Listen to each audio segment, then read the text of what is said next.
So I'd like to be brief, but I also would like to express or say that to me, in connection with what we have been discussing in all the provocations we had in the last panel, it's an honor for me to introduce the artists who are part of this exhibition project called Planetary Health Beginnings and Ends. So I'd like to give the floor to them, and they're an example. They represent an example of an initiative, and this is the initiative from a former student of mine, Nina. She approached me and said, well, we are working on this project, an exhibition, artistic collaboration, scientific collaboration, with a three-national group, France, Germany, and Brazil. And we would like to know, because Nina had worked with me already, and she had visited Brazil already, and also had been working with Saraiva, and she wanted to know if she would have opportunities to participate in this project of planetary health. And exactly, I was preparing this event at the time, and then Professor Schneider came to Brazil, and then we combined these two initiatives, and it worked, and I'm truly happy to host this exhibition in this wonderful space. I think for you, it's also an experiment, a beautiful one, and we really have been able to bring this project to fruition. So finally, let us inaugurate this exhibition in two different parts. So bear with us. We're going to have a dialogic presentation by two artists that will also be participating in the exhibition. And then we're going to open the floor for you to interact online or in person. You can ask questions. And then I will invite you to leave this room, and we will be just outside to listen to the larger group of artists who will be presenting. So we're watching now something presented by Sabrina Medeiros and Thaïs Zaki Tembo. Sabrina is an artist and a researcher. She's Brazilian from São Paulo. She is currently doing a postgrad in Lyon. Thaïs Zaki Tembo works with fine arts, and she's a writer, and she's recently getting her degree in the Cergy University in Paris. Her practice speaks of an old territory, Payaya, currently devastated by the gold digging. So the floor is yours, Thais and Sabrina.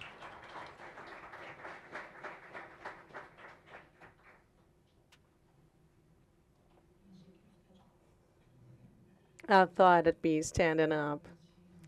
Well, hello, good afternoon, everyone. Thank you for the invitation. Thank you for having us presenting here.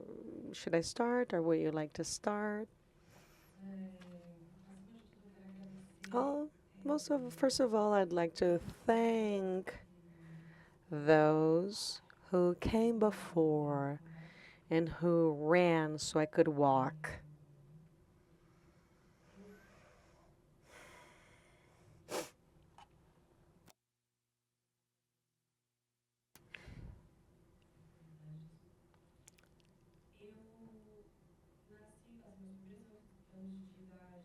I was born and I spent my first years of life in the favela do Conde, that is no longer there. And I was raised in Grajaú, the south region of São Paulo City. It is an area surrounded by one of the largest water reservoirs in São Paulo capital, named Billings. The dam was created in 1925. And Grajaú used to be indigenous land. It was a Guarani Mbia and from other peoples.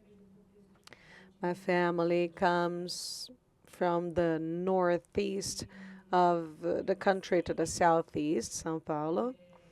And I was raised in a place in which many, and still are, dislocated permanently. So there is a permanent dislocation where they live to access where there is no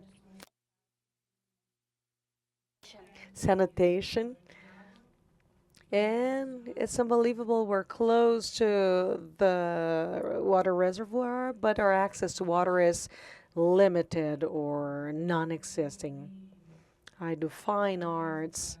I got my degree through initiatives we do with the local collectives, Equativa, Navigating Arts, and all the collectives that are still in action, acting with preserving soil, memories, territory, preserving the Criollo seeds and ancestrally seeds from us and to us.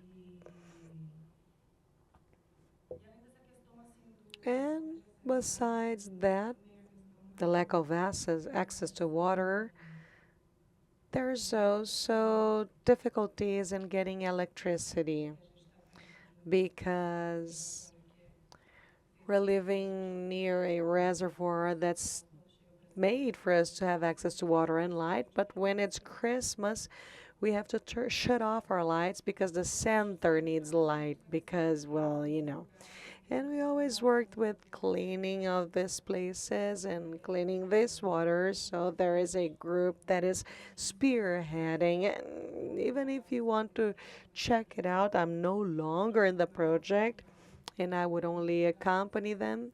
But it's navigating in arts. They need support to clean, they need products and whatnot. I also work often with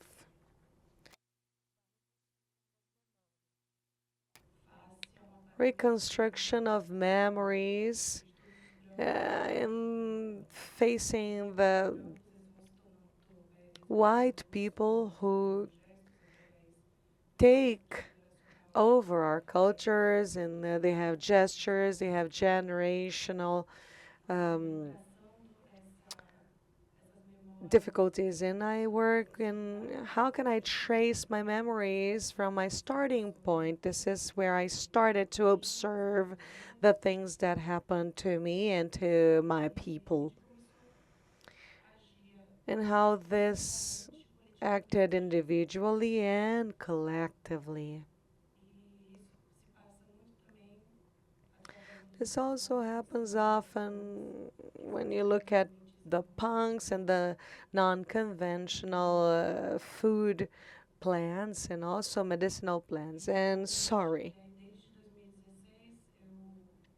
And since 2016, I've been living in France.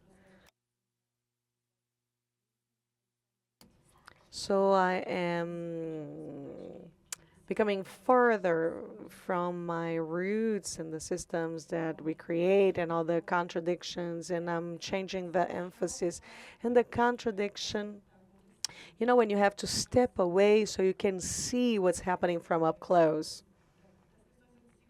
So when we speak of inequality, and I believe it is interesting for us to discuss these things when it comes to access and inequality in a place as the University of São Paulo, because it is the academia, and we can observe the people who have access to such places.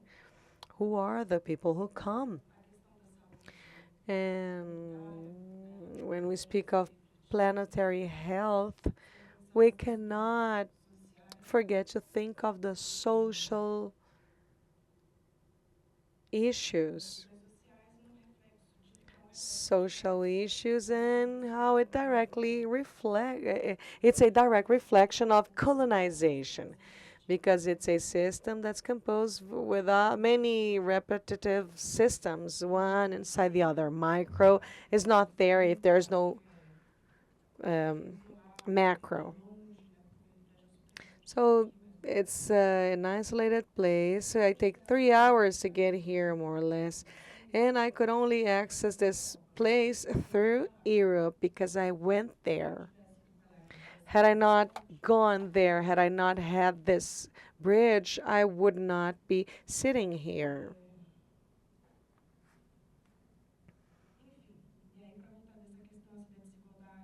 So, for us to discuss more on inequality between Brazil, France, and Germany, and planetary health, and how it is a reflection of how the system still works to make sure the structure is sturdy.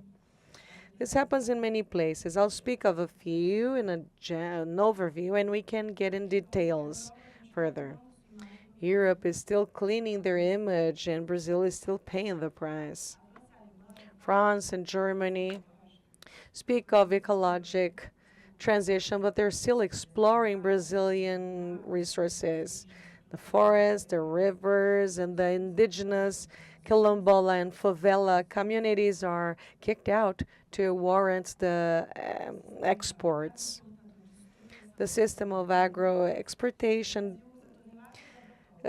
destroys the systems, the environment for the people. And the food is produced here but sent there. And the rural workers suffer the consequences. And we're living through very severe consequences. Climate crisis does not impact on everyone the same way. While France and Germany have infrastructure to deal with the heat waves and the flooding, in Brazil, people lose their homes in more and more frequent environmental disasters. So the climate change has an uneven wave, and those who uh, pollute the less are the ones who suffer the most. In Bola Branca, where I used to live, there's always flooding. And there's a single avenue for us to leave the neighborhood. And this is why people are trying to clean the buildings so we can diminish the path in terms of time and possibility. When it rains, it always floods. And for those who know this avenue, Belmira Marinho, and I believe it's not many of you, the distance is 3 hours for us to work in downtown, and when we can work in downtown. When there's the flooding, there is no way for us to cross it. And there were some funny things that happened. Many times when there's the flooding, there were horses that stayed in the soccer field, and we would put them in the trucks. And the only things that would cross are the trucks. So, or we only had to wait for the rain to finish. So, yeah, just wanted.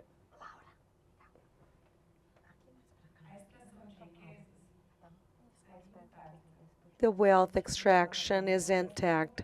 European mining companies continue to operate in Brazil just like they did during the colonialism. So, exploring nickel and other materials compromises the health in the local communities, and wealth goes to Europe, and Brazil is left with the impact. And when we speak of extraction, I'm still looking for many explanations in the process of the system that is repetitive.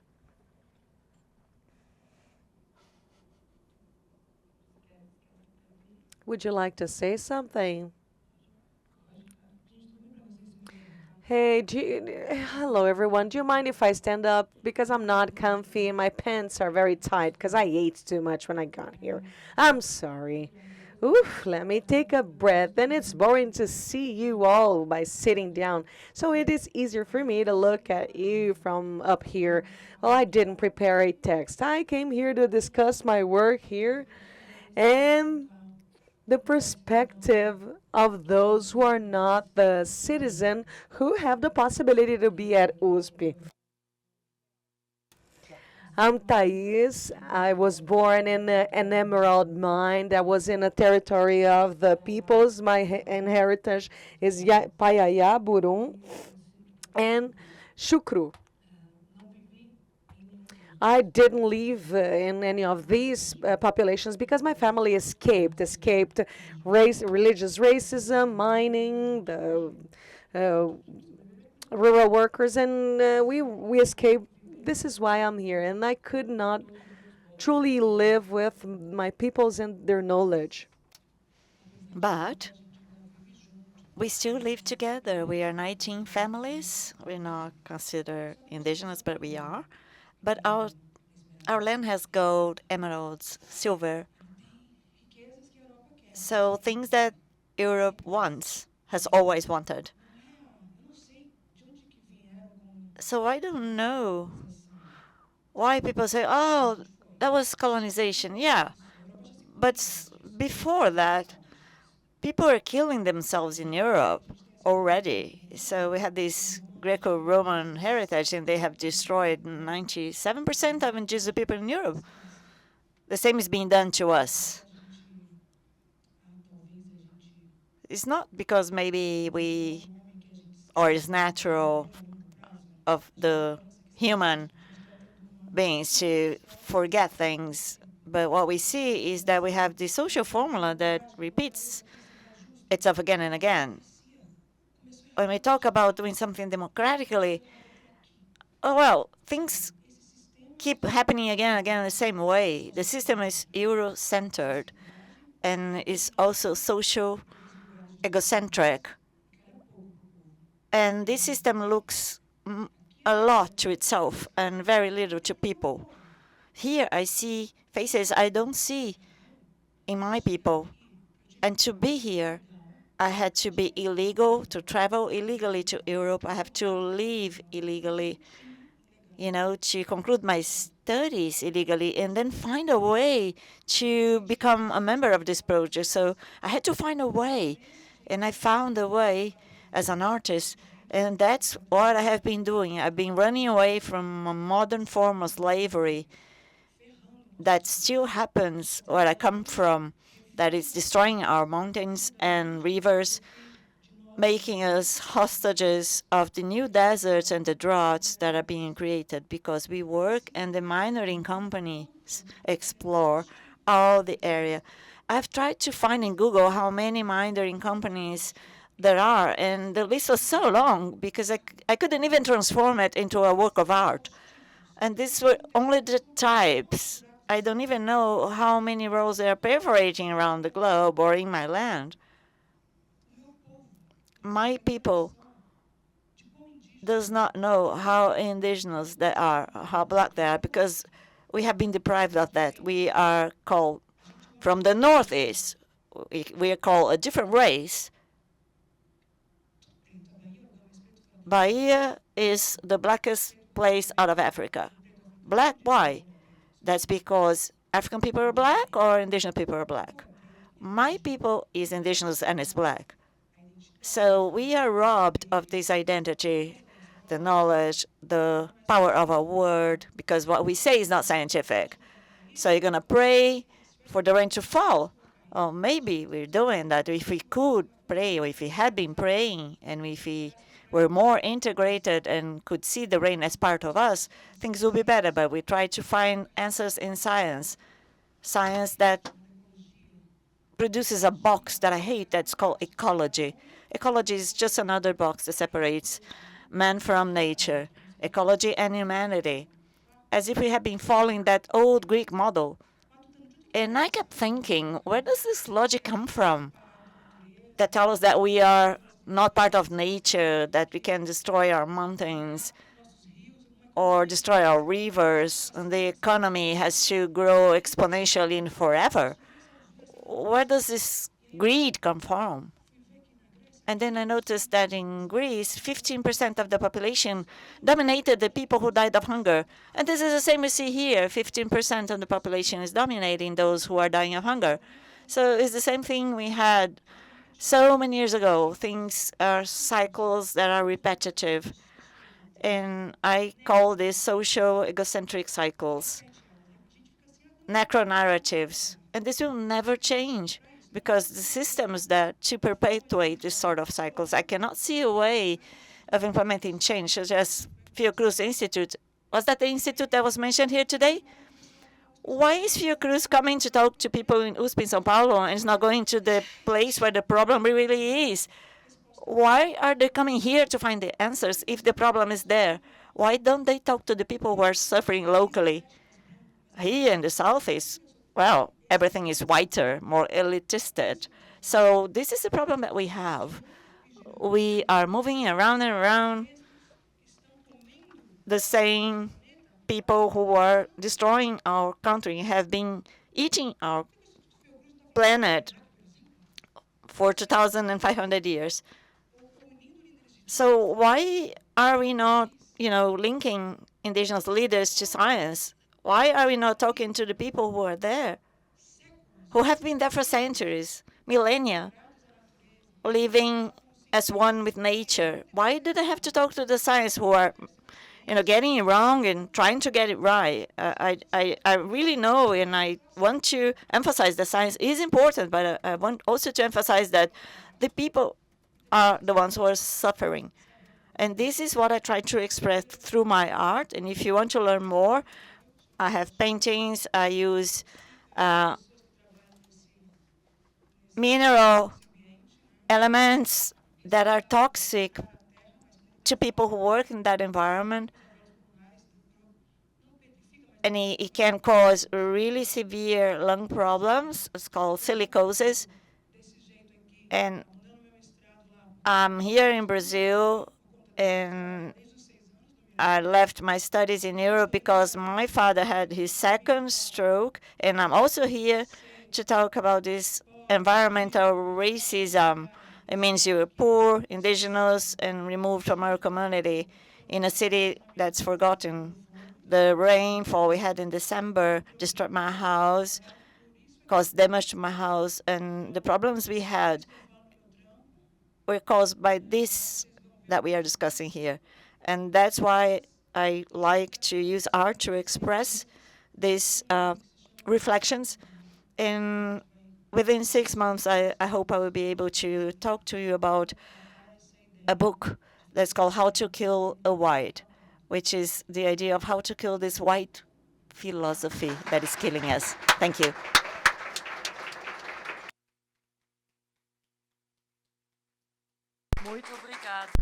Thank you so much. Wonderful. Very powerful ladies. And now we're going to open the floor for questions. Scared? Are you?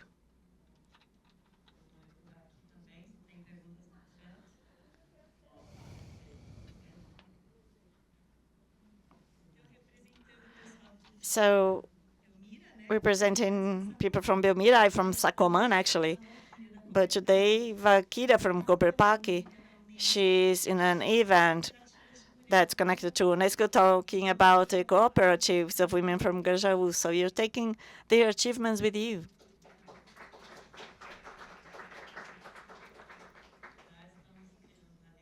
So you're already creating alliances. More questions?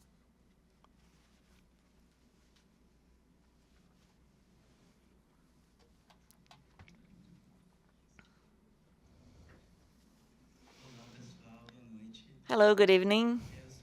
My name is Vitor Quinjo.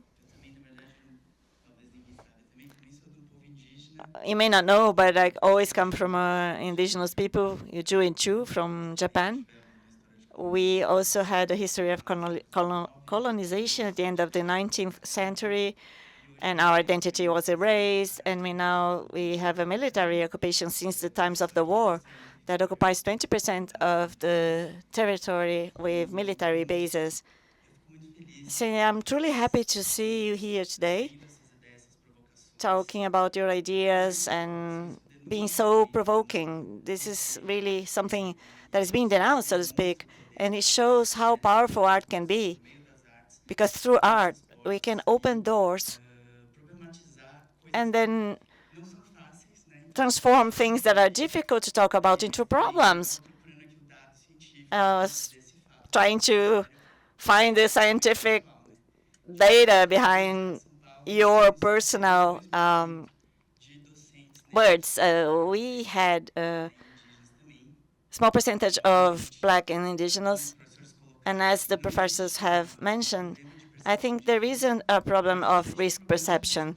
There is a problem of historic sociological perception.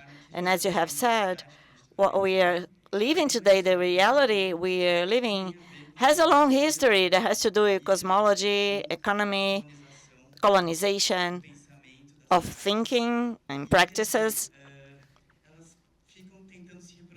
And things keep on reproducing themselves. Just to give you some academic background, I have studied here, I graduated in economy, and then I studied social science and sociology. I did my PhD at Unicamp, and recently I have concluded my postdoctoral here at University of São Paulo in Global Cities in the Advancement Studies Institute. And now with Professor Saraiva, we are coordinating the group Arts and Planetary Health. And I would like to invite you, and it's also a question, I think that being dialectic to university is a space for reproduction of structures, but it's also a space that we can use to question things. We have several allies here who are partners in this fight. So I'd like to ask you, how do you think we can, break these walls, tear them down, and make this university a more democratic university? I don't know what is the exact word, but we can transform, and we need to transform it deeply. And I'd like to know what you think about it, how we can open this university and the knowledge system, which, as you have said, is part of the problem.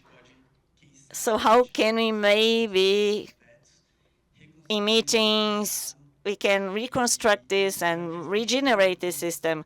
I've seen the exhibit. I can tell you that is wonderful. It's really raw, I would say, but it has a lot of poetry and beauty and criticism also. So thank you, the organizing committee, Laura. It's really powerful. It's really powerful to be able to discuss this here today.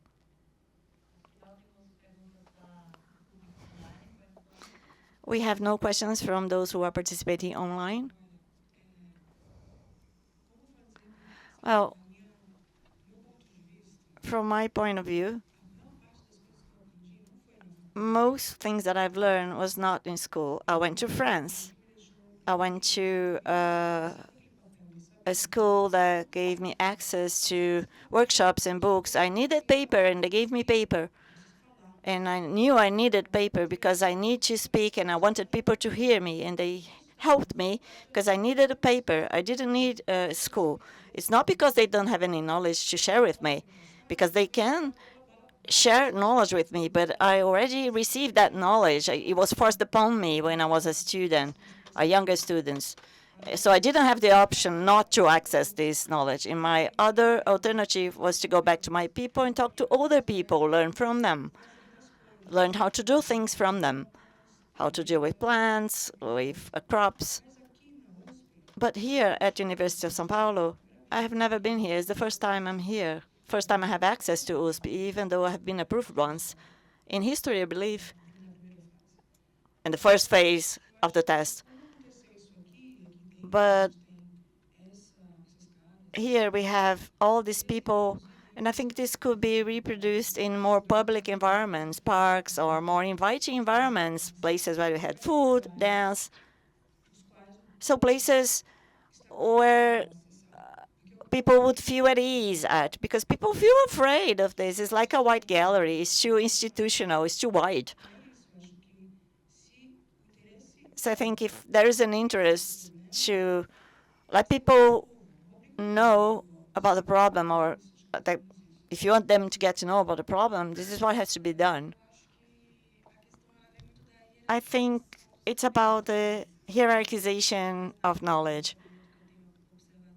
what we do in academia. I'm not academic, so I don't see much of that. In places like this one, are really frightening to me. I just feel out of my comfort zone in terms of power. I would like it to be different, but it's frightening to me because this is not what I'm familiar with. And when we talk about this hierarchy of knowledge, it's like when I have data and numbers that are precise, that come from studies, and that are important, but they are overlapped on history and things that are experienced with the body in systems or in imagination, in conscient and in conscious and unconscious systems. So we have to go out. I was formed in the streets. I went to France to study arts because I wouldn't have access to the study of arts here. So life took me to these places. And what we see there is that an amplification of what we see in these spaces here. But Europe is responsible for this hierarchy that exists. So I think what we have to do is to go out. That's what I think.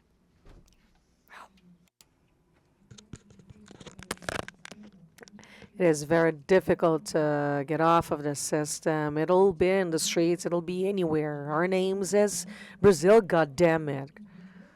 We're named on behalf of our first forest that was massacred. Pau Brasil. We have the name that the colons named us when they killed us for the first time. We're unbelievably colonial. It is very difficult to get off of this system, and the few who get off of the system, they're being crushed as my peoples. We're dying. We have the third part of Bahia, my state, is becoming a desert. One third. So it is difficult to get off of the system. We have to really get in touch with the population and do the list. Do the list that is dancing and eating. But it is sad. It's sad, but it is the truth. Good evening, everyone. I am the mother of one of the girls. Hi, mom. Yeah, Sabrina's mom. I would like to congratulate them for their courage, their voice, especially given they're women, because truly the reality, the naked reality, is sad. It is painful. And in the university levels, we know how hard and painful it is to take the university path, as they mentioned, due to judgment, racism, social judgment, or due to their gender, or due to the fact they are furthering themselves, distancing themselves from their own roots, and due to the several levels of creation that they're not easy. So I'd like to congratulate them for the courage they have to show that through art and the voice, and amplifying this around the world in their path, and they're coming and going so that they can show to the world the little realities we have here, especially in Brazil. So that's it. Thank you. Thank you, girls.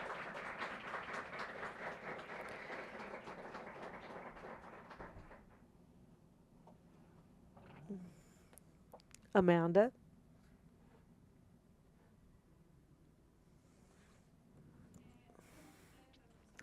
Thank you. I'm gonna stand up so I can see you all, okay?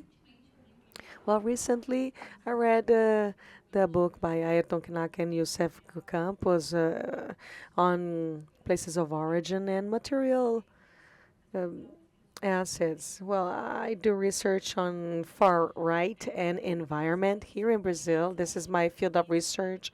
So one of the things you mentioned is the new developmental behavior and the maintenance of the immaterial assets. And this is what they discuss in the book.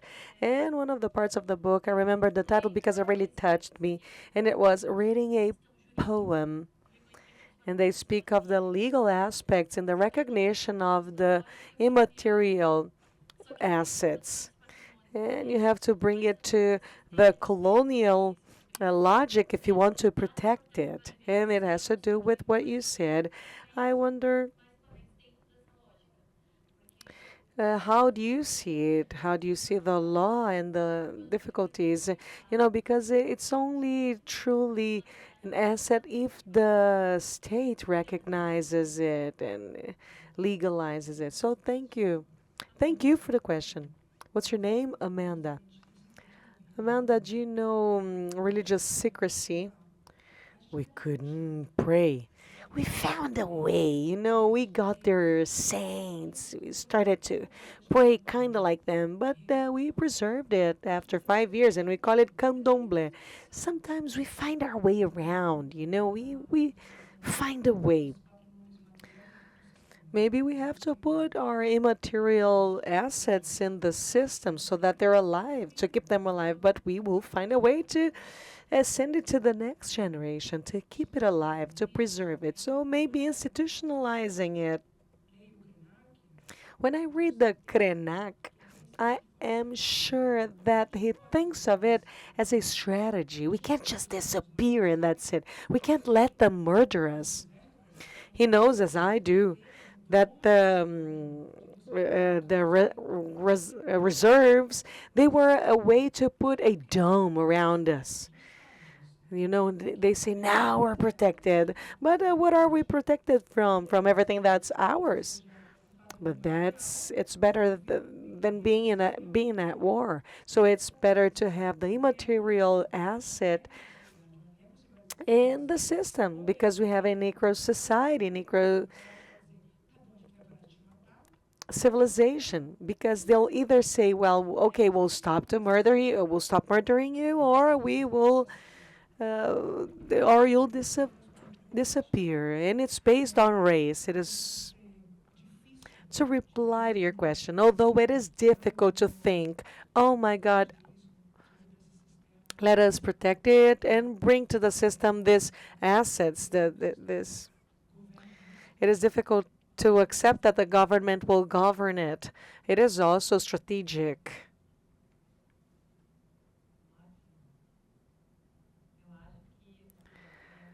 Great.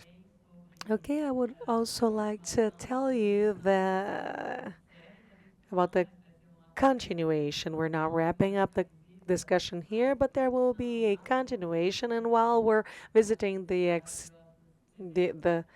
exhibition of these artists, you'll be able to further interact with them.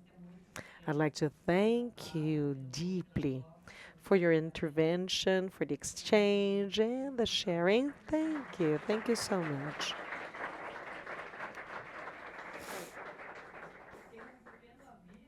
I have a little note.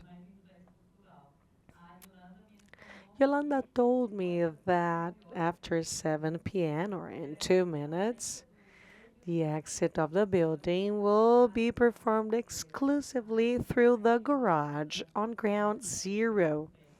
For those who need to leave the building immediately, we will not. We're only leaving the room and we will continue with a brief presentation of the Grupo Mayor, of the artists that are partaking the exhibition here.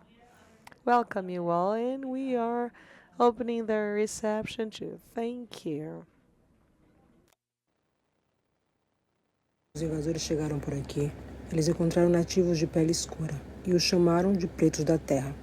Eram os filhos de Luzia, que por mais de 10.000 anos se espalharam pelos sertões conhecendo todos os seus segredos. Daí a raça branca chegou. Primeiro queriam especiarias, depois nosso ouro, nossa prata, nossos diamantes, nossas esmeraldas, nossas montanhas e rios. E ganharam pela violência, mas antes disso proibiram nossa fé, sequestraram nossas crianças. Quem fugiu se preservou feito marca na pedra. Quem ficou perdeu a memória, esqueceu que nasceu em Pindorama e passou a crer que tudo que existiu sempre foi Brasil. Se esqueceram dos caminhos das águas e aprenderam a ter medo dos diabos apresentados pelos brancos. Medo de uma seca que não existe. Medo da natureza, dos encantados, do invisível, da sua própria cultura. Medo do outro, medo de si mesmo, medo da liberdade.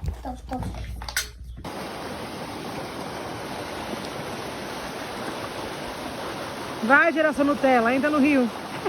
Vai, geração Nutella, pula no rio. Ainda hoje, 520 anos depois, o branco domina com violência e ainda usa a velha técnica do medo para nos controlar. Nos separar da natureza, das nossas raízes, nos convencer da nossa feiura.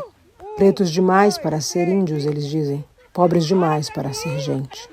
Não ser nada nem ninguém é um facilitador, para que fiquem com as nossas terras e nos façam escravos modernos no nosso próprio território.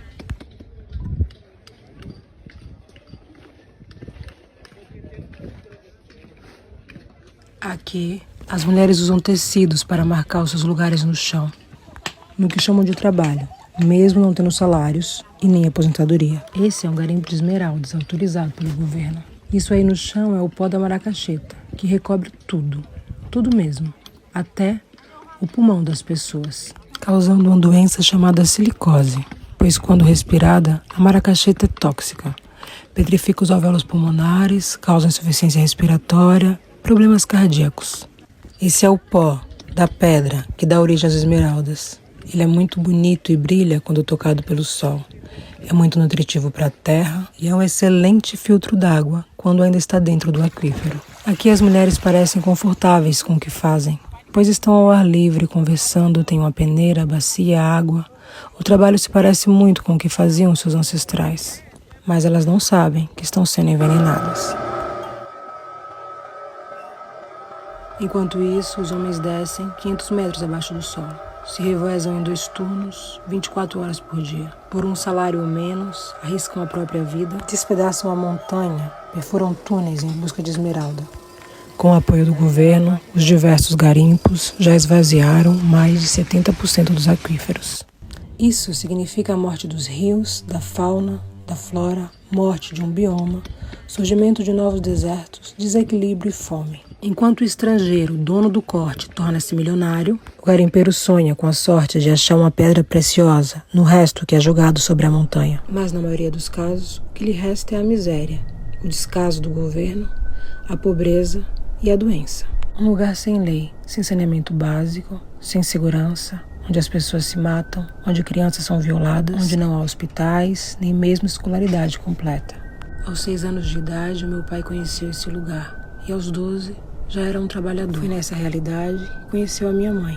Ela se casou aos 13 anos, aos 14 engravidou e aos 15 me trouxe ao mundo num garimpo de esmeraldas. Um garimpo que está nas terras dos meus ancestrais, cortando as montanhas do meu território e explorando o meu povo. Por ser mulher, nordestina, preta, de origem indígena, preta, de origem africana, o Brasil vê em mim a vítima perfeita para o seu braseiro e tenta me reduzir a um mero sertanejo. Mas esse sangue forte aqui teimará até a morte em crer que Pindorama voltará a se erguer.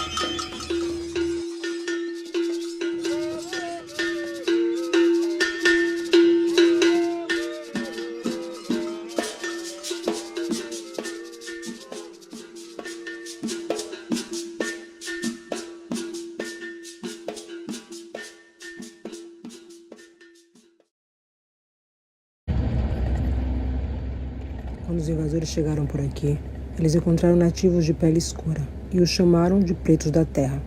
Eram os filhos de Luzia, que por mais de 10.000 anos se espalharam pelos sertões conhecendo todos os seus segredos. Daí a raça branca chegou. Primeiro queriam especiarias, depois nosso ouro, nossa prata, nossos diamantes, nossas esmeraldas, nossas montanhas e rios.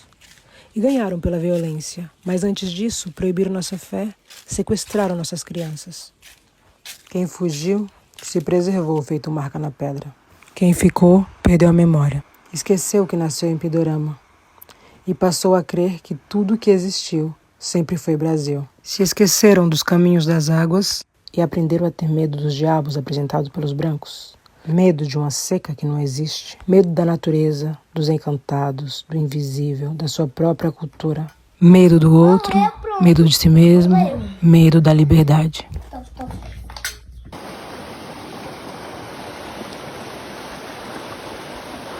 Vai, geração Nutella, ainda no rio. Vai, geração Nutella, pula no rio. Ainda hoje, 520 anos depois, o branco domina com violência e ainda usa a velha técnica do medo para nos controlar, nos separar da natureza, das nossas raízes, nos convencer da nossa feiura.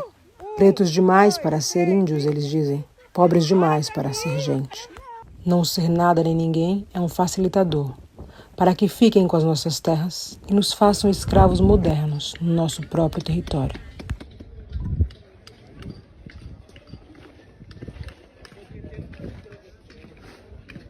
Aqui, as mulheres usam tecidos para marcar os seus lugares no chão, no que chamam de trabalho, mesmo não tendo salários e nem aposentadoria. Esse é um garimpo de esmeraldas autorizado pelo governo. Isso aí no chão é o pó da macaxeta, que recobre tudo, tudo mesmo, até o pulmão das pessoas, causando uma doença chamada silicose, pois quando respirada, a macaxeta é tóxica. Petrifica os alvéolos pulmonares, causa insuficiência respiratória, problemas cardíacos. Esse é o pó da pedra que dá origem às esmeraldas. Ele é muito bonito e brilha quando tocado pelo sol.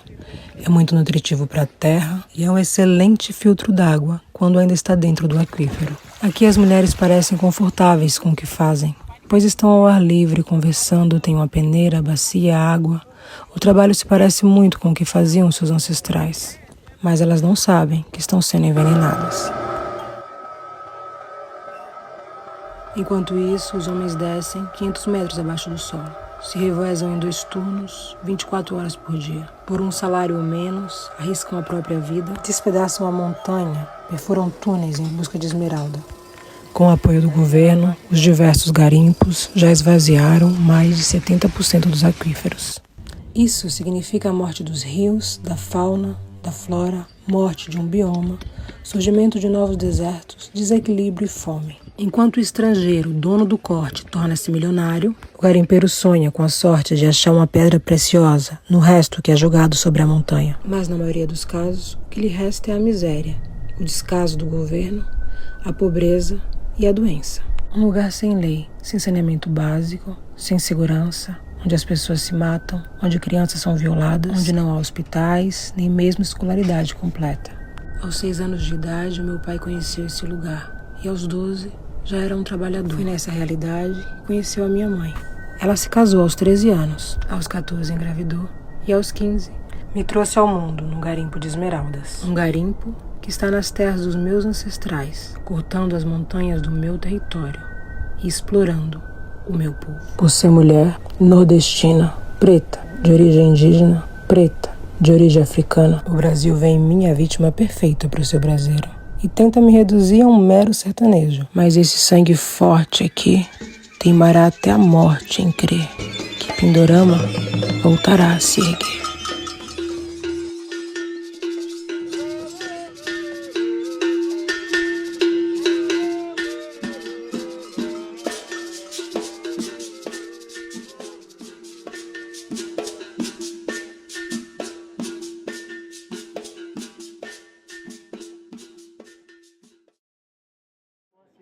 Everyone, you are actually already inside the exhibition of everyone, and I'm Nina, and we just want to take some minutes, and I don't have a microphone, so I need to speak really loud and into it for the translation.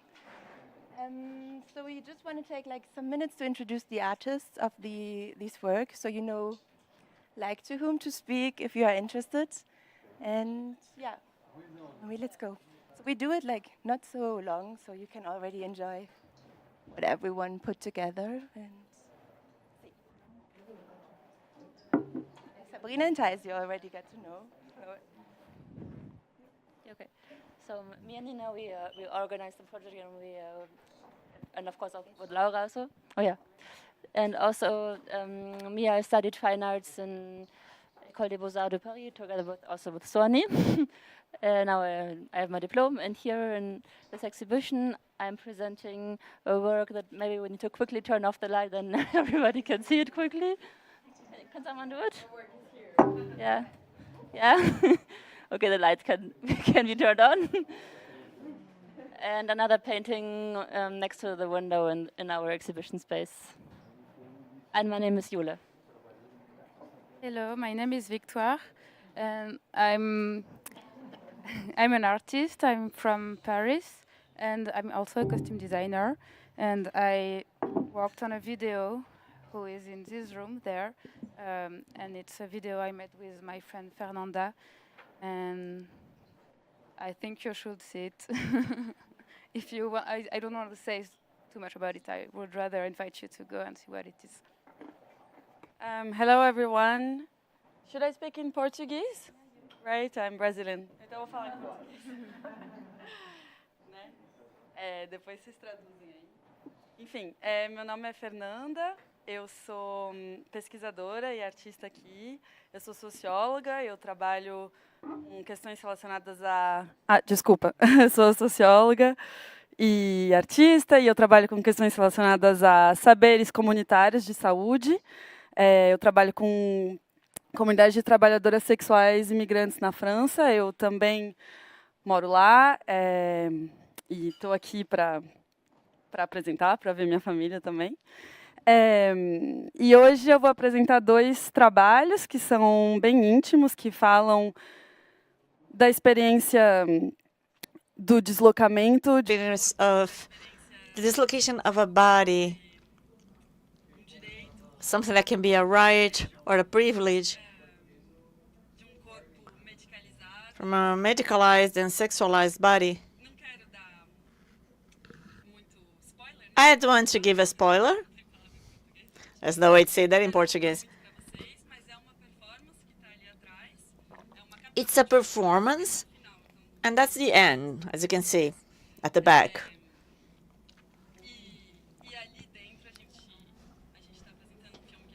And we are showing a movie that we produced together based on some of my texts, which is also a documentary in a way, directed by my friend Victoire.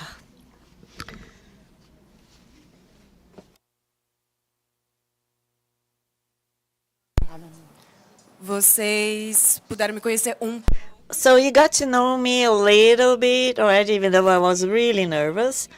And I'm showing some of my works. Painting is on a canvas. It's called maloqueira.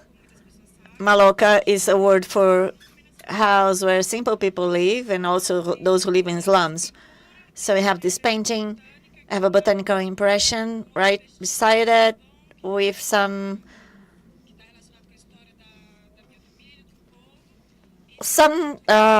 vestiges of coal that are related to the history of my family. And here we have the Pindorama flag with urucum and some charcoal also.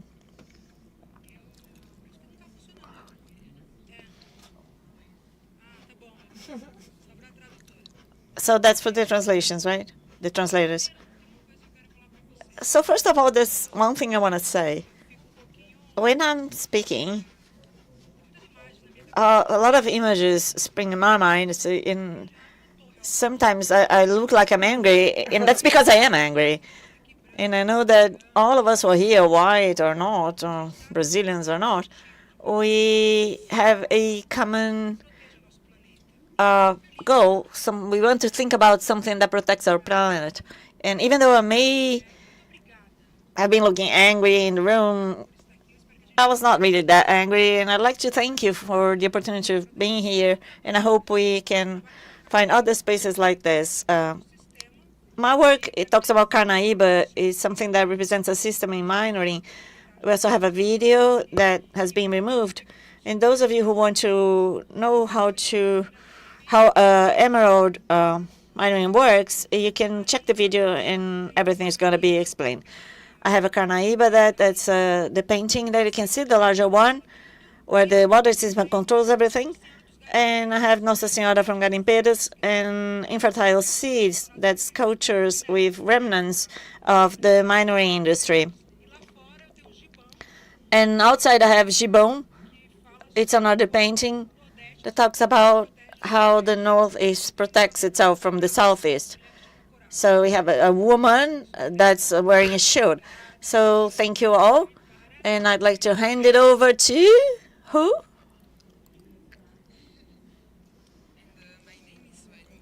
And I did this video here, and also the paintings there on the floor. And if you have any questions, just ask me. And I also would like to thank Laura that we not just can do the exhibition here, but also have space to contextualize it and raise the voices and speak about the context and the background of the arts and not just be next to it. So yes, thank you so much, Laura. Thank you so much for everything that you represent here, very much. And I think what you said already gives us water in the mouth. Oh, I'm speaking English now. Água na boca, não traduz tão bem. And also for the buffet, I think, which already smells so well. So please feel free to visit the exhibition now and to exchange. Thank you.